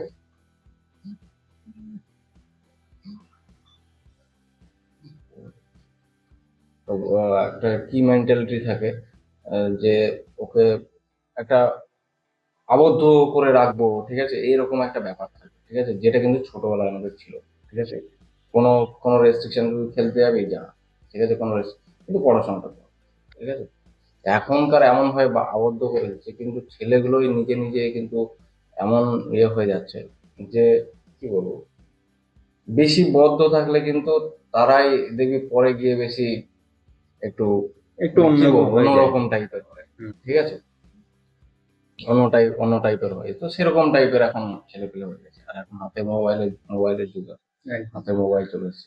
আমাদের সময় তো মোবাইল ছিল না, মানে ইভেন ঠিক আছে। এমনও হতো যে মানে আমরা যখন ক্লাস 10-এ উঠছি তখন থেকে মোবাইলটা অ্যাভেলেবেল হচ্ছে, এবং আমরা রীতিমতো ফোন যদি নিয়ে যেতাম বাই চান্স, আমরা কিন্তু লুকিয়ে রাখতাম, লুকিয়ে রাখতাম, এবং হ্যাঁ, খুব একদম। সতর্কভাবে। লুকিয়ে এবং ওই টাইমে আমাদের কাছে একটা ফোন থাকা মানে ক্লাসের সব থেকে মানে হাই ফাই ব্যাপার। হাইফাই একটা ব্যাপার। তো ওই জিনিসগুলো আমারও মনে পড়ে। সেই জায়গাতে এখনকার ছেলে মেয়েদের যেটা হয়েছে, ওদের ওপেন মানে ফোন হ্যাঁ, ইউজ করতে পারছে, এবং স্কুল থেকে সেটা অ্যালাউ করছে, কারণ এমনই একটা যুগ চলে এসেছে। যুগ চলে আসছে যে সবকিছু ডিজিটাল হতে চলেছে, এরকম হচ্ছে ব্যাপার। এক্স্যাক্টলি। এবার যারা টিচার আছে, ঠিক আছে, ওদের একটা ওরকম একটা ডিজিটালিটি চলে এসছে, একদম একদম একদম। ঠিক আছে। তো সেই জন্য এবার যারা স্টুডেন্ট আছে ওদের তো সেই জিনিসটাই ফরওয়ার্ড করছে। একদম। আচ্ছা, যদি মানে তোকে সুযোগ দেওয়া হয়, এটা সম্ভব নয় জানি, শৈশবে ফিরে যেতে চাস? অবশ্যই ভাই, অবশ্যই। শৈশবে কে না ফেরত যেতে চায়? আর শৈশবের জীবনটা এমন জীবন যে হ্যাঁ, ওইখানে যে আসল সুখ, ঠিক আছে, আসল শান্তি মানুষ ওখানেই পায়, ঠিক আছে। তারপর আস্তে আস্তে যখন বড় হতে থাকে মানুষ, তখন ছোটবেলায় যখন থাকে তখন ভাবে যে হ্যাঁ, কবে বড় হবো, কবে বড় হবো। কিন্তু বড় হয়ে গিয়ে তখন মনে হয় যে হ্যাঁ, ছোটবেলা ঠিক ছিল, এইটা কিন্তু একটা খুব ছোটবেলা ঠিক ছিল, মানে কি বলবো, ঠিক আছে। আমাদের সাথে হয়েছে, এবং আশা করি আমার যারা দর্শক রয়েছে তারাও রিলেট করতে পারবে এই বিষয়টা, যে আমাদের সিনিয়ররা যখন আমাদেরকে বলতেন যে বড় হোস না, আহ, খুব চাপ, রেসপন্সিবিলিটি, রেসপন্সিবিলিটি, তো তখন প্রচুর আমরা ভাবতাম না রেসপন্সিবিলিটি আছে। আমরা বড় হব। এবং আজকে যখন বড় হয়েছি তখন এসে সত্যি সত্যি আমাদের যারা জুনিয়র রয়েছে আমাদেরও মনে হয়, কিংবা তাদেরকে কখনো কখনো বলিও যে তোরা বড় হোস না, বড় হোস, তোরা এরকমই থাক। সত্যি শৈশবটা একটা আলাদাই, আলাদাই আলাদাই আলাদাই জায়গাটা। একদম। আচ্ছা, আহ, অনেকটাই সময় হয়ে গেছে, একটু শর্ট করতে হবে। আরো বেশি কিছু হয়তো বলবো না।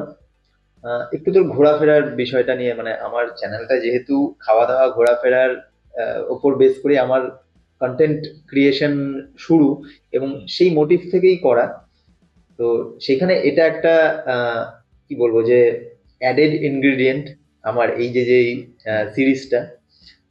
তো সেখানে একটু খাবার দাবার ঘোরাফেরা সব সব রকম আলোচনায় আমি করতে চাই, এবং কি বলবো যে প্রত্যেকটা মানুষেরই কিছু না কিছু কথা থাকে, তো সেই কথাগুলোকে আমি মানে সবার সামনে আনতে চাই। সবাই মানে আমাদের কিন্তু বিভিন্ন রকম এক্সপিরিয়েন্স হতেই পারে। আজকে তোর কথার মাধ্যমে কিন্তু আমার প্রচুর এক্সপিরিয়েন্স হলো, আমরা কিন্তু কথার মাধ্যমে অনেক জায়গায় ঘুরে নিলাম, অনেক পুরনো অতীতে গিয়েও ঘুরে এলাম। তো এইটা একটা আড্ডার কিন্তু খুব আড্ডার খুব একটা প্রধান বিষয়। একদম একদম, যেটা কিন্তু এখন এই মুহূর্তে দাঁড়িয়ে আমাদের কাছে প্রচুর গ্যাজেটস রয়েছে, তো সেই আড্ডাটা কিন্তু এখন সত্যি আমরা কিন্তু হয়তো পাই না, পেলেও হয়তো খুব অল্প। কম সময়, খুব অল্প সময়। একদম একদম। তো যাই হোক, তুই আমাকে বল যে ঘুরতে ভালোবাসিস? অবশ্যই ভাই, আমি তো ঘুরতে অবশ্যই অবশ্যই ভালোবাসি। কিছুদিন আগেও গেছিলাম ঘুরতে, কোথায়? সিকিম। আচ্ছা। তো হ্যাঁ, গ্যাংটক গেছিলাম। তো বছরে একবার করে আমার মানে ট্রিপ হয় আর কি, আচ্ছা বা বছরে দুবারও হয় কখনো। আর সবচেয়ে ভালো ট্রিপ বলবো আমি যেটা করেছিলাম সেটা হচ্ছে দিল্লিতে। ঠিক আচ্ছা আছে, অনেক জায়গায় ঘুরেছি ওখানে থাকতে। আহ তো দেহরাদুনে, ঠিক আছে, দেহরাদুনে অনেকটা জায়গা, ঋষিকেশ, তারপরে তো হচ্ছে হরিদ্বার, ঠিক আছে, এইসব জায়গাগুলো কাছে পড়ে, আমাদের কাছে পড়ে। তো এইসব জায়গাগুলো তো ঘোরা হয়েছে অবশ্যই। পাহাড়ের দিকে প্রচুর ঘুরেছি, রাজস্থানে, তারপরে তো এদিকটায় পাঞ্জাব টাঞ্জাব এগুলো ঘোরা আছে, ঠিক আছে। আচ্ছা বা লাস্ট একটা ইয়ে আছে যে কাশ্মীর যাবো। আচ্ছা কাশ্মীরে কিছু বন্ধু আছে আমার, ঠিক আছে, আচ্ছা কিন্তু বলে যে আয় আয় আয়। তো ভাই যাওয়া হয়। তো দেখি, যাব। তো ঘোরাফেরার শখ তো অবশ্যই আছে আমার, তার জন্য নয়।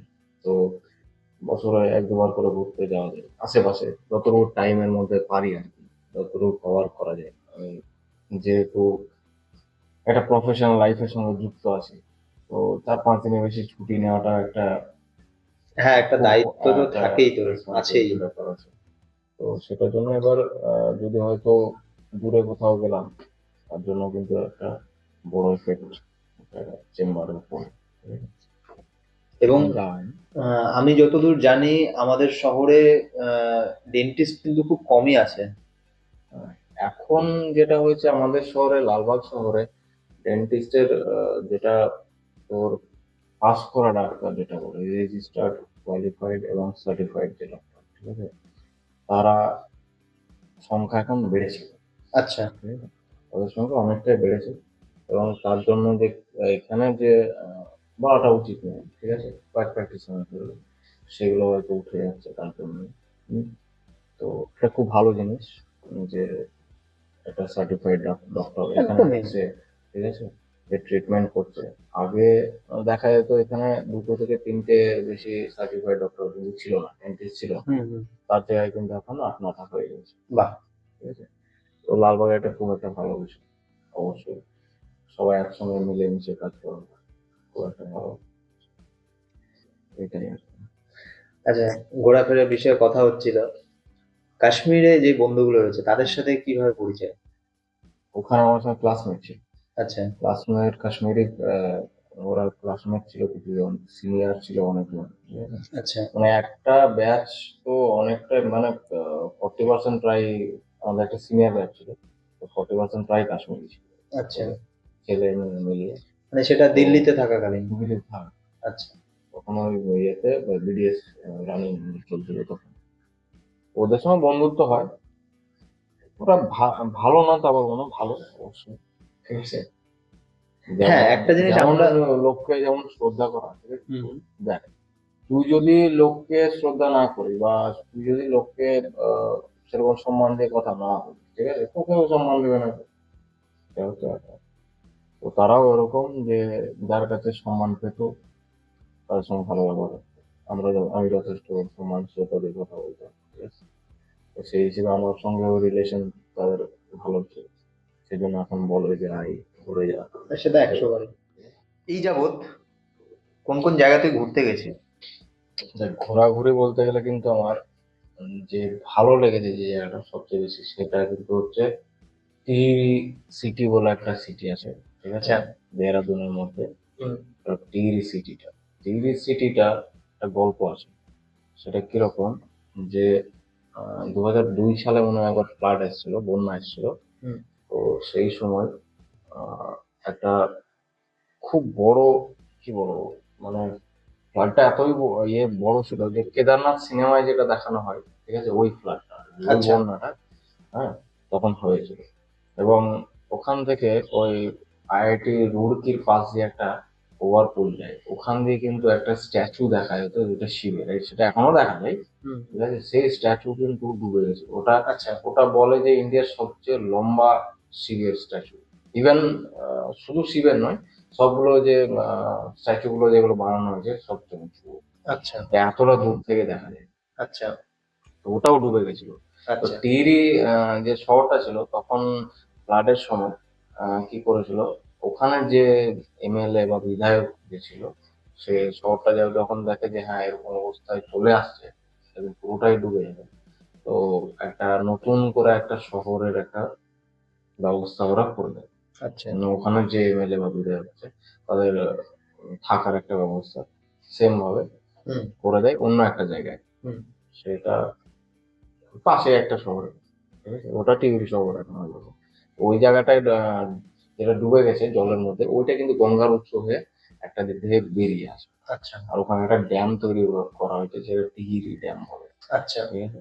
আর ওখানে তো যে গঙ্গাটা হয়ে আসছে, হুম। যে ওদের তার মধ্যে কিন্তু একটা ভালো একটা জিনিস দেখতে হবে কি, যে ফ্লোটিং হার্টস। ঠিক আছে, ফ্লোটিং আচ্ছা হার্টসটাই কি করে মানুষ কিন্তু ওখানে আহ, থাকে, ঠিক আছে, মানে রেন্টে আর কি আচ্ছা থাকে। যেমন ধর তুই ঘুরতে গেলি, ঘুরতে গিয়ে এক দুদিন যখন থাকলি, তো ওখানে কিন্তু থাকবে। আর ওখান থেকে ইভেন একদম জলের উপরে, ওখান থেকে তোকে নিয়ে আসা যাওয়া আসা সব করবে। আচ্ছা। আর তবে আমরা থেকেছিলাম হচ্ছে একটা টেন্টের মধ্যে, টেন্ট হাউস যেটা বলে, আচ্ছা। ঠিক আছে, প্রপার টেন্ট হাউস যেটা হয়, হুম ওর মধ্যে তোর সবকিছুই আছে। হুম। ঠিক আছে, ওয়াশরুম থেকে শুরু করে সবকিছু ওরা অ্যাভেলেবেল আছে।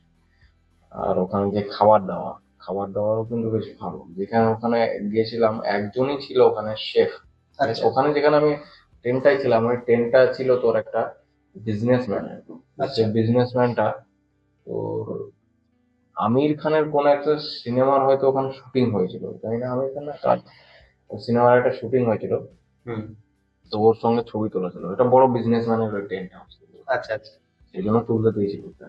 আচ্ছা। তো ওই টেন্ট হাউসটা কিন্তু মানে তোর ওখানে যে থেকে একটা সাইড কি ছিল, একটা সাইড ছিল দুটো দুই দিকে কিন্তু শহর। আমরা কি আছি একটা শহরে একদিকে, ঠিক আছে। ওই যে ওখানে বসে থেকে যে একটা একটা ছোট্ট টেন্ট হাউসের মতো, ঠিক আছে, ওখান থেকে বসে থেকে যে ভিউটা দেখা যায় না, যে রাত্রেবেলা সন্ধ্যার পরে যে ভিউটা দেখা যায়, মানে এত সুন্দর লাগে। যে একটা শহর থেকে তুই একটা শহর ওই দিকটায়, মাঝে মাঝে নদী ঝলমল করছে একদম ইয়ে চাঁদের আলোতে। আর ওইদিকে একটা সিটি দেখা যাচ্ছে, এত সুন্দর। ছোট ছোট মনে হচ্ছে এইটুকু এইটুকু লাইট জ্বলছে, এত সুন্দর লাগে ওই মানে ইয়েটা, তো কি বলবো, সিনারিটা। তো এটা দেখে কিন্তু খুব সুন্দর হয়েছে, মন ভরে যাওয়া। আর তো যাই কোথায়? হোক, ওখানে গেছিলাম। আর হচ্ছে তোর একবার আহ, হরিদ্বার গেছিলাম রাফটিং। ওখানে রাফটিং হয়, ঠিক আছে, আচ্ছা ওয়াটার ওয়াটার রাফটিং। তো উম, সেগুলো খুব ভালো লাগে, ঠিক আছে। তারপরে তোর ঋষিকেশ গেছিলাম। ঋষিকেশও জায়গাটা খুব ভালো। এবার সব একটু একটু পাহাড়ি পাহাড়ি এরিয়া সব। তো পাহাড়ি এরিয়ায় আমার ঘুরতে বেশি ভালো লাগে, ঠিক আচ্ছা। আছে। এবং আরেকবার গেছিলাম তোর হচ্ছে ইউপি লখনৌ, যেটা আচ্ছা। নবাবী এরিয়া যেটা বলে, হুম ঠিক আছে। ওখানে ওই জায়গাটা খুব সুন্দর লেগেছে আমার। ওখানে সব নবাবদের আগে, যেমন আমাদের মুর্শিদাবাদে আছে, ঠিক আছে, নবাবদের আগের যে তোর আহ, কি মনুমেন্ট গুলো যেগুলো বানিয়ে রেখেছে, ঠিক হুম আছে, হুম। মনুমেন্ট গুলো যেগুলো বানিয়ে রেখেছে। তারপরে খাবার দাবার, ঠিক আছে, নবাবী খাবার দাবার, গালোটি কাবাব বলে যেটা, ঠিক আছে, ওখানে এই সবগুলো বেশ ভালো এনজয় করেছে। তারপরে তো রাজস্থানের একটা জায়গা ছিল, সেটা হচ্ছে তোর ভানগড় বলে একটা জায়গা ছিল। ওখানে আচ্ছা হন্টেড হাউস একটা আছে, ঠিক আছে, সব ফেমাস। আচ্ছা। মানে ওখানে লোকে কিন্তু সবাই জানে যে ভানগড় একটা হন্টেড হাউস। ওখানেও গেছিলাম, জায়গাটা বেশ ভালো। ওখানে শুটিং উটিং হয় হন্টেড সিনেমা। তো ওই জায়গাটাও ভালো। রাজস্থান যেমন আজমির গেছি, ঠিক আছে, রাজস্থানে প্রায় মোটামুটি সব জায়গায় ঘুরেছি, আচ্ছা। ঠিক আছে, পাঞ্জাবও ঘুরেছি বন্ধু বান্ধবের সঙ্গে আর কি। এই আর কি ছোট। আর দিল্লিতে থাকলে ও অবভিয়াসলি দিল্লির জায়গাগুলো ঘুরেছি। দিল্লির জায়গাগুলো আর বলতে হবে না। এখনো অব্দি কোন এমন জায়গা আছে যেখানে মানে যাওয়ার তীব্র ইচ্ছা? কাশ্মীর একটা বললি, হুম। কাশ্মীর ছাড়া আর কোথায় যাওয়ার তীব্র ইচ্ছা? ইন্ডিয়ার আর একটা জায়গা আছে যেখানে আমার খুব যাওয়ার ইচ্ছে, সেটা কিন্তু সমুদ্রের মাঝে। সেটা আচ্ছা হচ্ছে তোর আন্দামান নিকোবর, আচ্ছা ঠিক আছে, দ্বীপপুঞ্জ। আচ্ছা। ওটাই কিন্তু যাওয়ার খুব ইচ্ছে। কারণ আমার আহ, আহ, সব দিক থেকে পছন্দ হয়, ঘোরার দিক থেকে পছন্দ হয় হচ্ছে আমার বড় বড় বিল্ডিং দেখবো, বড় বড় শপিং মল যাব, ঠিক আছে, বড় হয়তো বড় একটা মুম্বাই সিটির মতো জায়গায় গেলাম, ঠিক আছে, ওর মধ্যে আহ, অনেক কিছুই দেখতে পাবো, তার জন্য নয়। বা ব্যাঙ্গালোর গেলাম, সেখানে অনেক কিছু দেখতে পাবো, কিন্তু আমার একটা জিনিস কি লাগে, কোনো একটা স্পেসিফিক জিনিস আমার মানে অ্যাট্রাক্ট হয়ে যাবে আর কি, আচ্ছা। ঠিক আছে।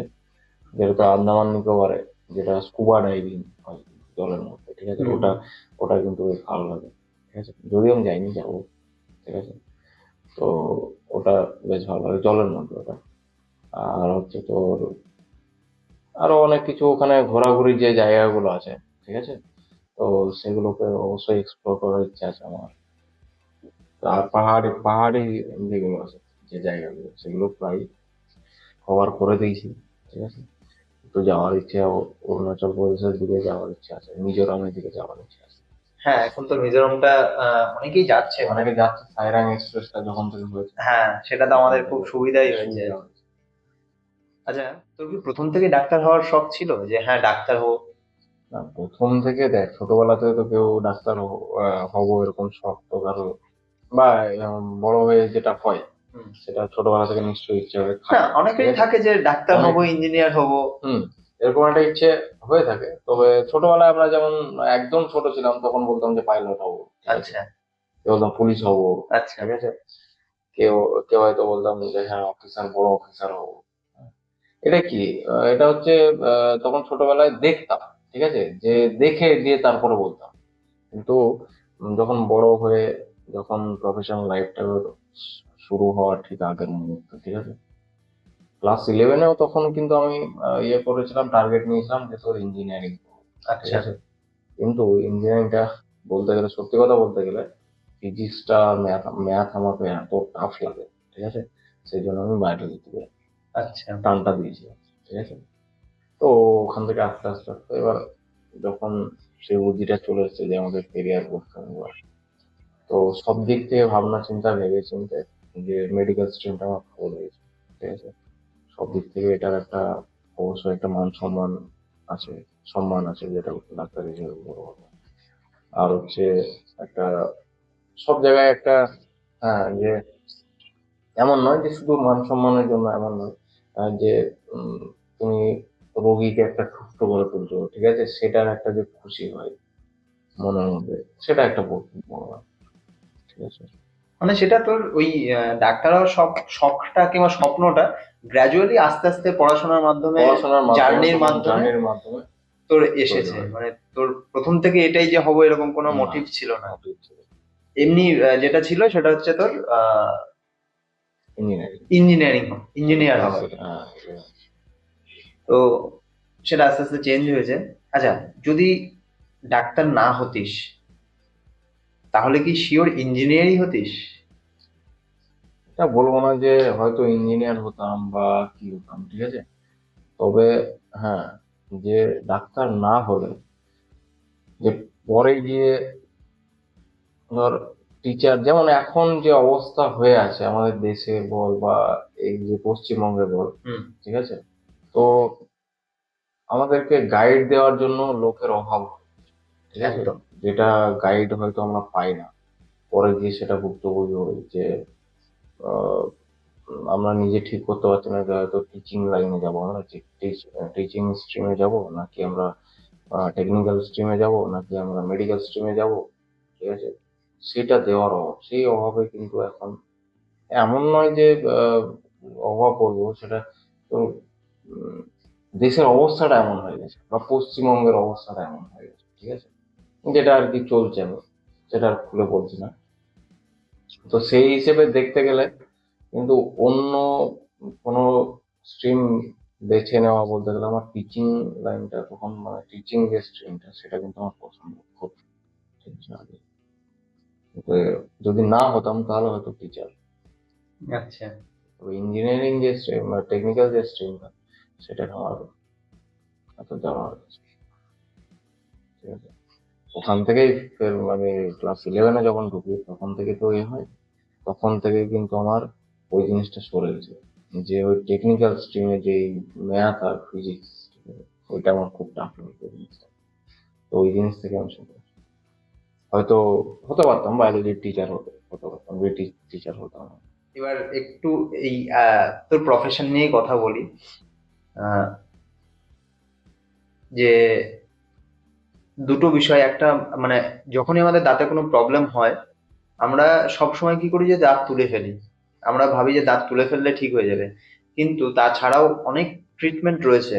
তো সেইটা নিয়ে তুই যদি একটু বলিস যে দাঁত তোলাটা কতটা যুক্তিযুক্ত কিংবা কতটা ভালো খারাপ, এবং দাঁতের বদলে মানে দাঁত তোলার বদলে আর কি কি উপায়ে আমরা দাঁতের পরিচর্যা করতে পারি, আহ এবং আরো কিছু যেগুলো আমাদের পূর্বেই আলোচনা হয়েছে যে আমরা দাঁতের কিভাবে যত্ন নেব। তো সবকিছু নিয়ে তুই একটা যদি সংক্ষেপে একটা ব্রিফলি একটা বলে ব্রিফ দিলে একটা দিস, ভালো হয়। সেটা হয়তো আমার দর্শকদের জন্য, ইভেন আমার জন্য অনেক উপকার হবে। তো সেইটা যদি তুই একটু শর্টে একটা কিছু বলিস। দেখ, অবশ্যই আমি বলবো যে দাঁত তোলাটা যেটা, ঠিক আছে, দাঁত তোলাটা যেটা, এটা অবশ্যই ঠিক নয়। প্রথম কথা, ঠিক আছে, দাঁতের কিছু হলো মানে যে দাঁত তুলে ফেলবো, ঠিক আছে, দাঁতের পেন হলো বা দাঁতটা একটা সেন্সিটিভিটি হলো, ঠিক আছে, সেই জন্য কি দাঁতকে আমি তুলে দেবো, সেটা কিন্তু একদমই ঠিক না, ঠিক আছে। সেটা জায়গায় অনেক কিছু ট্রিটমেন্ট আছে, যেটা হচ্ছে রেস্টোরেশন বলে, যেটা ফিলিং বলে, ঠিক আছে, তারপরে আরসিটি বলে, যেটা রুট ক্যানাল ট্রিটমেন্ট, ঠিক আছে। এগুলো দাঁতটাকে বাঁচানোর জন্য, ঠিক আছে, দাঁতটাকে বাঁচিয়ে সেটা ইনফেকশনটা যেটা সেটা দূর করে তারপরে কিন্তু দাঁতটাকে বাঁচিয়ে রাখে।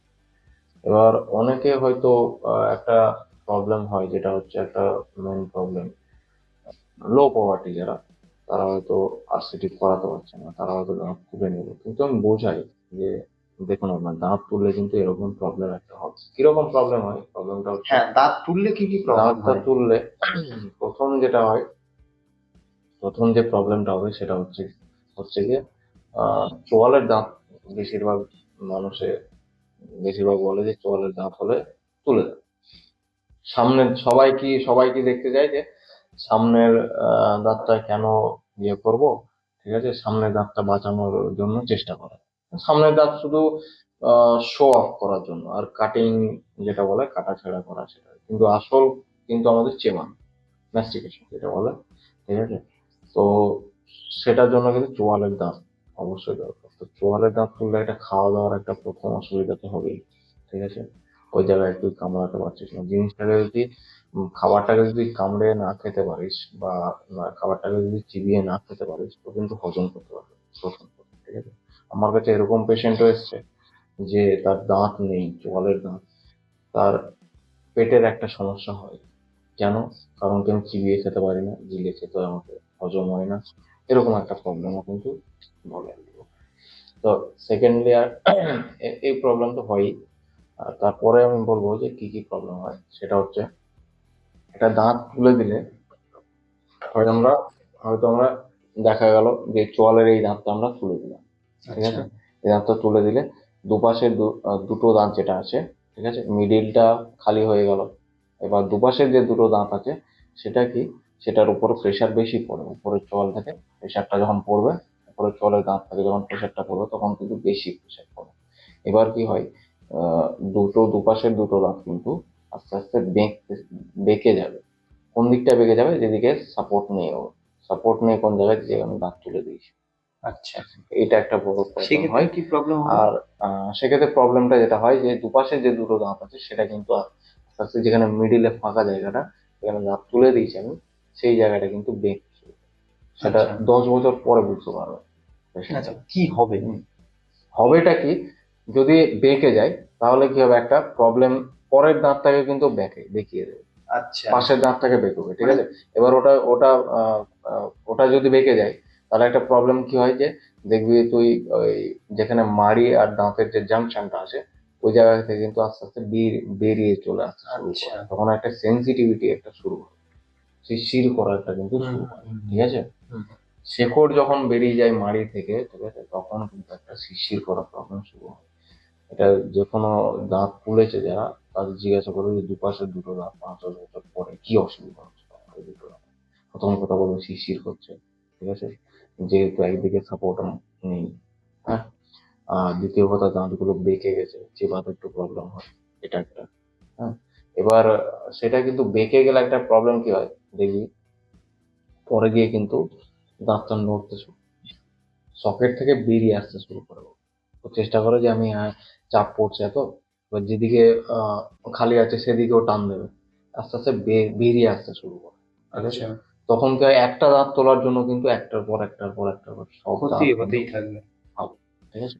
সব দাঁতের দুধ একটার পর একটা। সেই জন্য দাঁত তোলাটা হয়, সেটা হচ্ছে লাস্ট অপশন। আচ্ছা, যখন হয়তো একদমই কোনো অপশন নেই দাঁতটা বাঁচানোর, তখন গিয়ে দাঁতটা তোলা। তারপরে দাঁত তোলার পরে কিন্তু দাঁতটা লাগিয়ে নেওয়া উচিত অবশ্যই। ঠিক আছে? যে আর্টিফিশিয়াল ডেঞ্চার হোক বা ফিক্সড ডেঞ্চার হোক, ঠিক আছে, আর্টিফিশিয়াল, তো সেইগুলো বসিয়ে নেওয়া উচিত। তাহলে কি একটা সাপোর্ট থাকবে, প্লাস খাওয়া দাওয়ার একটা প্রবলেম পেশেন্ট যেটা ফিল করতে পারবে। মধ্য কথা হচ্ছে এটা। আচ্ছা, আরেকটা বিষয় সেটা হচ্ছে যে আমরা শুনে এসেছি যে দাঁত তুললে চোখের সাথে কিছু একটা লিঙ্কেজ না, থাকে। এটা একদম ভুল কথা। ঠিক আছে? চোখের সঙ্গে যে আহ, বেশিরভাগ যারা গ্রামের মানুষ কিন্তু এটা বলে, মাঝে মাঝে আমার কাছে এসে, এমন না যে আমার কাছে এসে বলে না, আমার কাছে এসে বলে। যে দাঁত তুললে কিন্তু চোখের একটা প্রবলেম হয়। কিন্তু সেটা যদি আজকে হতো, ঠিক আছে, সবাই তাহলে কানা হতো। 50 বছর বয়স কানা হতো, হতো কি হতো না? নিশ্চয়ই দাঁত তোলে। 50 বছর বয়স হয়ে গেলে কেউ হয়তো দাঁত তুলে দেয়। দেখবি একটা এখনকার 50 বছরের একটা কোনো একটা এজেড মানুষকে তুই দাঁড় করিয়ে দেখবে কটা দাঁত আছে কটা দাঁত নেই। ঠিক আছে? তার চোখের কি অসুবিধা হচ্ছে। এটা কিন্তু ভুল কথা, এটা প্রচলিত যেটা হয়ে গেছে, ছোটবেলা থেকে শুনে এসেছি। হয়তো বা কোনো একটা কারণে হয়তো হতে পারে, যেটা হয় আহ, আমাদের যেটা করা হয় যে চোখের কোনো একটা অপারেশন হলে বা মেডিকেল মানে সিস্টেমিক যে যে কোনো অপারেশন হোক, তার 6 মাসের মধ্যে কিন্তু কোনো সার্জিক্যাল জিনিস করা উচিত নয়। সার্জিক্যাল বলতে গেলে দাঁত তোলাটাও কিন্তু একটা সার্জিক্যাল, আচ্ছা, কারণ সেটা অবশ করা হচ্ছে। ঠিক আছে? তো অবশ করে তারপরে সেখান থেকে ব্লিডিং হচ্ছে জিনিসটা। ঠিক আছে? ব্লিডিং হলে সেটা অবশ্যই সার্জিক্যাল জিনিস। তো সার্জিক্যাল কোনো জিনিস কিন্তু করা উচিত নয়। ঠিক আছে? যে কোনো সিস্টেমেটিক হোক, সার্জারি পরে। ঠিক আছে? কেউ হয়তো কোনো জায়গায় করে ফেলেছিল ভুলটা। ঠিক আছে? তো সেখান থেকে হয়তো প্রচলিত হয়ে গেছে জিনিসটা, যে দাঁত তুলে চোখের প্রবলেম হয়। ঠিক আছে? কিন্তু সম্পূর্ণ জিনিসটা কিন্তু ভুল। আচ্ছা, কারণ হচ্ছে আমাদের দাঁতের যে শিরাগুলো, নার্ভ গুলো যেগুলো যাচ্ছে সেটা আলাদা। ঠিক আছে? আর চোখের যে শিরাগুলো যাচ্ছে সেগুলো আলাদা। ঠিক আছে? আচ্ছা, এবার প্রবলেম হলে কিন্তু শিরা থেকে প্রবলেমটা হয়। আচ্ছা, ঠিক আছে? এবার যেহেতু দাঁতের সঙ্গে আর চোখের শিরার সঙ্গে, নার্ভের সঙ্গে কোনো লিঙ্ক নেই। ঠিক আছে? তো সেটা সেটা কিন্তু প্রবলেম হওয়ার নয়। ঠিক আছে?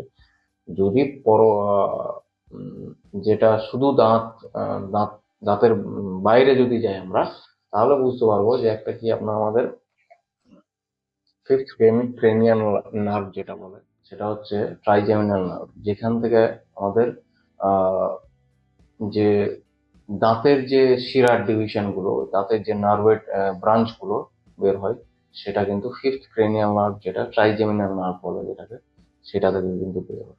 সেটার একটা ডিভিশন কিন্তু অপথ্যালমিক আছে।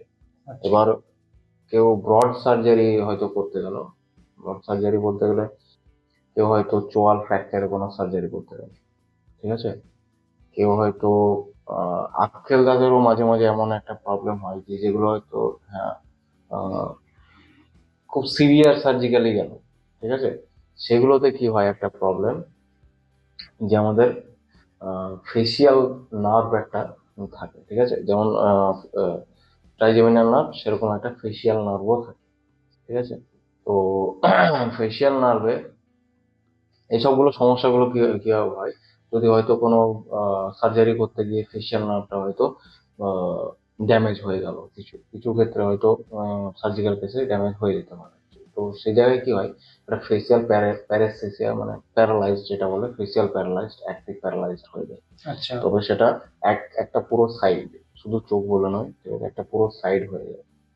আর চোখের যদি সমস্যা বলতে গেলে, কারো হয়তো চোখের অলরেডি সমস্যা হয়ে আছে, তৈরি হয়ে আছে, আর চোখের হয়তো 3-4 বার অপারেশন করেছে। ঠিক আছে? একই ক্যাটারাক্টের অপারেশন করেছে, হয়তো কেউ হয়তো কর্নিয়ার অপারেশন করেছে, কেউ অনেক কিছু অপারেশন 3-4 বার করে রেখেছে। ঠিক আছে? সেই জায়গায় দাঁড়িয়ে যদি এই ট্রাইজেমিনাল নার্ভের পুরো ইনভলভ থাকে কোনো ডিজিজ, যেমন ট্রাইজেমিনাল নিউরালজিয়া বলে একটা, আমার কাছে একটা পেশেন্ট এসেছিল, এটা হচ্ছে ট্রাইজেমিনাল নিউরালজিয়ার পেশেন্ট।